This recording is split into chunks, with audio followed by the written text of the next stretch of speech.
My older sister mishandled my mother's inheritance and wanted to take part in the house that my mom gave me.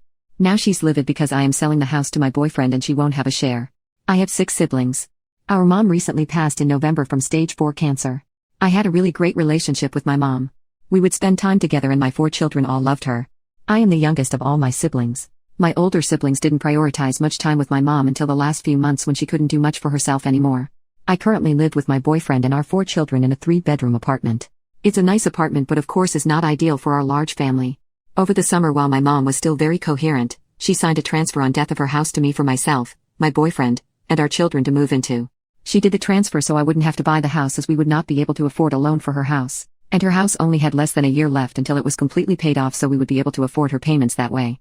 All of my other siblings own their own homes and have plenty of room in their homes for their individual families. I didn't ask my other siblings if they were okay with this but I didn't see it as their decision or whether they had a say considering it's our mom's house and she had final say anyway. And like I said, all of my siblings own their own homes anyway. Once my mom passed, she had some medical bills that needed taking care of so it seemed as though we would need to sell the house to take care of them. After looking into it more, my boyfriend said he would buy the house at just enough to cover the medical bills rather than what it's worth considering we cannot afford what it's worth plus my mom had planned on us just moving in and not doing any sort of loan anyway. She had a cash inheritance which she left my oldest sister, Melanie, to split equally among all of my siblings. Since my mom has passed, we have asked Melanie how much is left in the inheritance as it would be split 7 ways and she would always kind of dodge the question. She would say she hasn't counted it yet or she's unsure. My mom also had some coins that were worth some money. She had 4 coins worth about $3,200 and a 5th coin worth about $1,200. I only found out about these coins from my other sister, Rochelle, because she told me Melanie thought about giving a coin worth $3,200 to herself, Rochelle, my brother Nick, and myself. The coin is worth less to another hand-picked sibling. And then just never telling the last 2 siblings about the coins at all. That really upset me. I understand the coins gain value over time and that's why they didn't want to pawn them for cash to split equally but that is really unfair and considering there are not 7 coins, I believe the fairest situation would be to pawn them for cash so everyone could be involved. I suggested that and then never heard anything else about the coins after that. And then one day last week when I had Rochelle and my niece over for dinner, she dropped a gold coin out of her purse and quickly put it back. I never said anything but I couldn't believe they decided to kick me out of that inheritance because I stuck up for the 3 siblings that were going to be slighted. Well, flash to a couple days ago my boyfriend got approved for the loan. I told Melanie about this to keep her in the loop and her response shocked me. She told me she did not feel comfortable selling the house to my boyfriend. I didn't understand because selling the house to my boyfriend was just a way for us to keep the house so that my mom's medical bills would get paid. And my mom's wishes were for my family to move into the house. After I got off the phone with Melanie, I called Rochelle to see how she felt but she couldn't talk right away. Once I was able to talk to Rochelle, it was very clear Melanie had gotten to her first and manipulated the situation. So I texted the group chat with my siblings. Essentially, they all want to sell the house at full value to a stranger so they can receive an inheritance of cash from the house selling. Melanie had very obviously made them believe that my mom only transferred the house into my name so I could sell it and split the money with all of my siblings. That wasn't the truth and I tried telling them that our mom did not do that, but Melanie had manipulated the situation. For context, Melanie is the oldest and all of our siblings can be pretty easily manipulated in a situation when it comes to Melanie. It sounds terrible, but it's true. I can see right through it and try to say my side but they are all on Melanie's side. They all want cash from the house but I want to live in it like my mom had intended.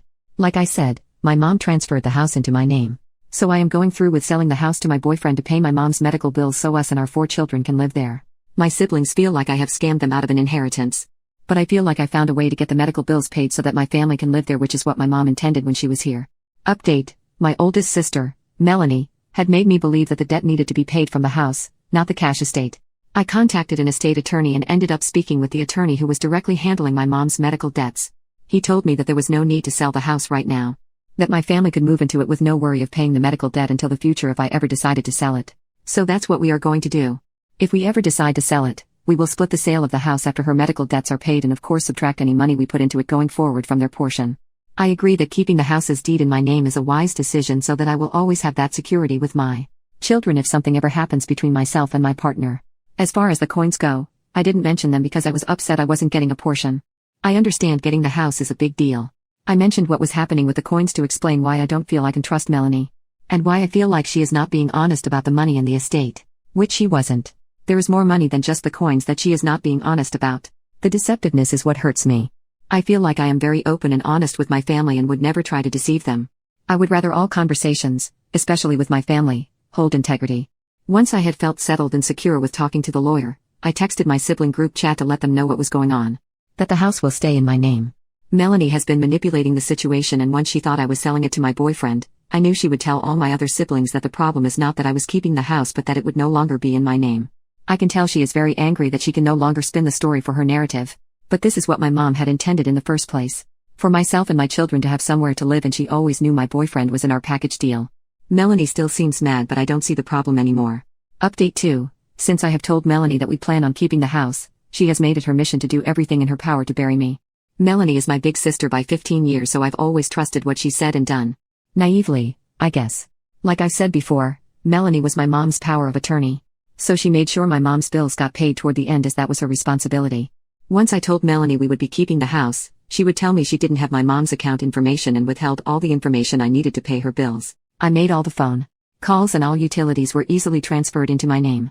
However, going to the bank of course was a little more difficult. I can't even make a payment without knowing her account number. Melanie has kept all of my mom's paperwork and refuses to give me that information. So I am currently in the process of waiting for the bank to email me a form to fill out to become a person on her account who can make payments. Then, once that hopefully gets accepted, I can apply for the assumption of her account. I am hoping all of this goes over well with no bumps. Melanie is very angry with me. I told her I didn't feel like she was being fair in the way she was dividing the estate, and that she continued to change the story to fit her narrative for that day or who she was talking to. I told all of my siblings they could go through my mom's house if they wanted anything of hers before we donate. Everybody has had a key to my mom's house because we would all go over and help her with anything she needed. Melanie then went through the house to take all of the valuables, collectibles, and anything that could be sold for decent money so she could sell it herself and pocket it all.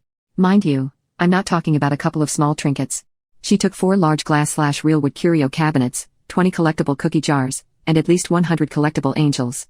And she did all of this in one day as soon as she found out I would be keeping the house. So I asked my boyfriend to change the locks. And he did.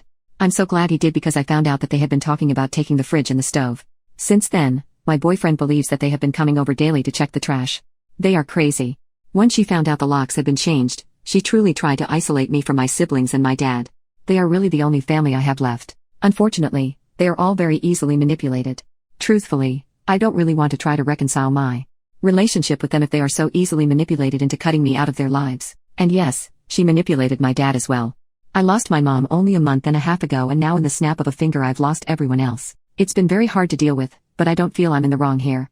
I also contacted the lawyer who drew up the transfer on death so that I could make an appointment with her to finalize it now that my mom has passed.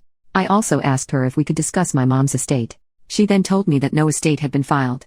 I also contacted the probate court in our county to get a hold of my mom's will.